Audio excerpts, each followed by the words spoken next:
Bengal press club প্রতি বছর প্রাক শারদ একটি কর্মসূচি নিয়ে থাকে এবং এই কর্মসূচির অঙ্গ হিসাবে এবছর আমরা 1001টি শাড়ি উপহার, আমরা শাড়ি বিতরণ বলছি না, আমরা শাড়ি উপহার বলছি, বস্ত্র উপহার আমাদের সহনাগরিকদের হাতে তুলে দিচ্ছি।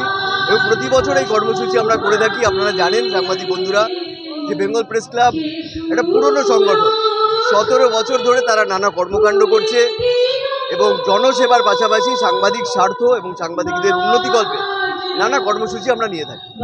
শুধুমাত্র কি এই কর্মসূচি না অন্য কর্মসূচিও নেওয়া হয়? আমরা একাধিক কর্মসূচি নিয়ে থাকি, বিশেষ করে সাংবাদিকদের উন্নতিকল্পে আমরা সেমিনার, ওয়ার্কশপ করে থাকি। পাশাপাশি আমরা বিশ্বাস করি যে সাংবাদিক এবং সাংবাদিক সংগঠন কোনো বিচ্ছিন্ন দ্বীপের মতো না, আমরা সমাজেরই একটা অংশ এবং আমাদের একটা সামাজিক দায়িত্ব রয়েছে। সেই সামাজিক দায়িত্বের কথা মাথায় রেখে আমরা প্রতি বছর হাসপাতালে ফল বিতরণ, রক্তদান শিবির, বস্ত্র উপহার অনুষ্ঠান এবং নানা কর্মসূচি করে থাকি, বৃক্ষরোপণ। এবং আগামী দিনে আমরা চেষ্টা করছি সকলকে সঙ্গে নিয়ে, সমস্ত সংবাদ মাধ্যমকে সঙ্গে নিয়ে আমরা আরও বৃহত্তর আকারে এরকম অনুষ্ঠান আমরা করি। আমি ঋষি গোপাল মণ্ডল, আমি বেঙ্গল প্রেস ক্লাবের সদস্য।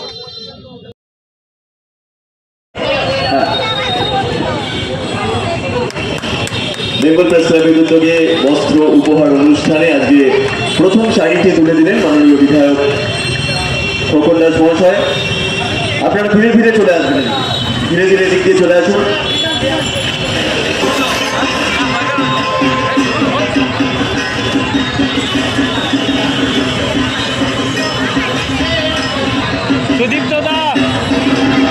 বর্তমান উন্নয়ন পর্ষদের চেয়ারপারসন তাকে অনুরোধ করবো কিছু বক্তব্য রাখাছে।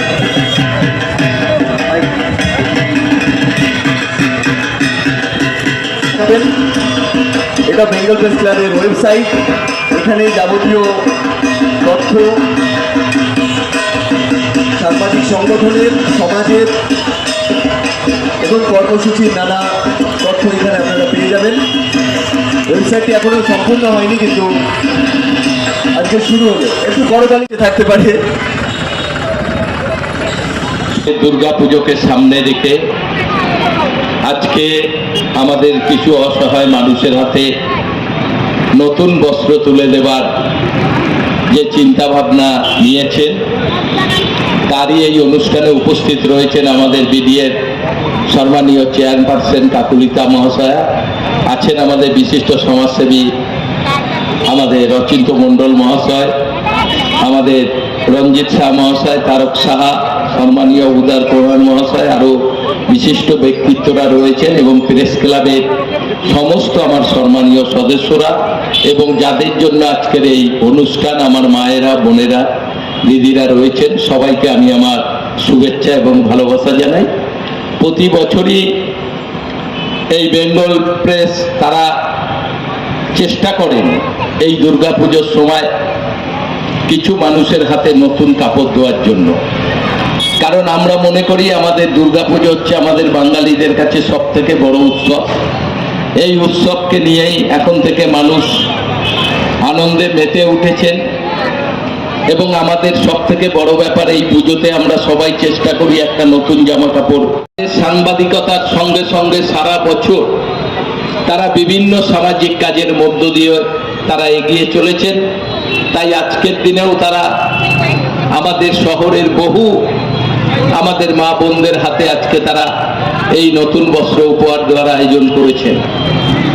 শুধু এরা সাংবাদিকতাই করে না, সাংবাদিকতার সঙ্গে সঙ্গে সমাজের সারা বছর ধরে বিভিন্ন কর্মসূচির সঙ্গে তারা যুক্ত থাকে। তাই আমরা বেঙ্গল প্রেস ক্লাবের সমস্ত আমার সম্মানীয় যারা সদস্য আছেন তাদের আমি ধন্যবাদ জানাই যে তারা সারা বছর এইভাবে সাংবাদিকতার সঙ্গে সঙ্গে এইভাবে সামাজিক কাজ করার জন্য বহু লোক এসেছেন। এটা বেশি বক্তব্যের জায়গা নয়, কারণ এখানে মানুষের হাতে নতুন বস্ত্রটা তুলে দেওয়ার ব্যাপার। তাই আমি সবাইকে আমার শুভেচ্ছা ভালোবাসা জানাই। সবাই ভালো থাকবেন, নমস্কার। খোকন দাস মহাশয় রয়েছেন এখানে, মডেল স্কুলের কর্ণধার অচিন্ত মণ্ডল রয়েছেন এখানে, আমাদের শালুজা সাহেব রয়েছেন, অ্যাডভোকেট উদয় কোনার, অ্যাডভোকেট রমেশ সিং সহ সমস্ত প্রেস ক্লাবের যারা রয়েছেন বেঙ্গল প্রেস ক্লাবের সমস্ত সাংবাদিকগণ শারদীয়ার জানাচ্ছি এবং শারদীয়ার শুভেচ্ছা। বিশেষ করে আমি প্রেস ক্লাবকে একটা জায়গায় সাধুবাদ জানাবো যে তারা সাংবাদিকতার সাথে সাথে ধরা পড়ে, তারা কিন্তু সেগুলো নিয়ে কোনো না কোনো প্রোগ্রামের মাধ্যমে মানুষের পাশে সমস্ত মা দিদিদের জন্য আয়োজন করেছেন। তাদের আশীর্বাদ সঙ্গ নিয়ে তারা অনেক সুস্থ থাকুন, নানান জায়গায় অনেক রিস্ক নিয়ে পরিবারবর্গকে ছেড়ে তারা যে খবর সংবাদের সাবধানতা অবলম্বন করার জন্য বলবো সহযোগিতা করেছেন, তাদেরও আমি অনেক। মুখ্যমন্ত্রী মমতা বন্দ্যোপাধ্যায়ের নির্দেশে আমরা সবসময় পাশে থাকার চেষ্টা করি এবং তিনিও সেটা করেন। আমরা গ্রাম অঞ্চলের হাতে আমরা বস্ত্র তুলে দিয়ে তাদের আনন্দ হয় এবং যারা আজকে এই আয়োজন করেছেন তারাও অবশ্যই সেই সৌভাগ্যের অংশীদার, যেন আমরা থাকতে পারি তাদের আপদে বিপদে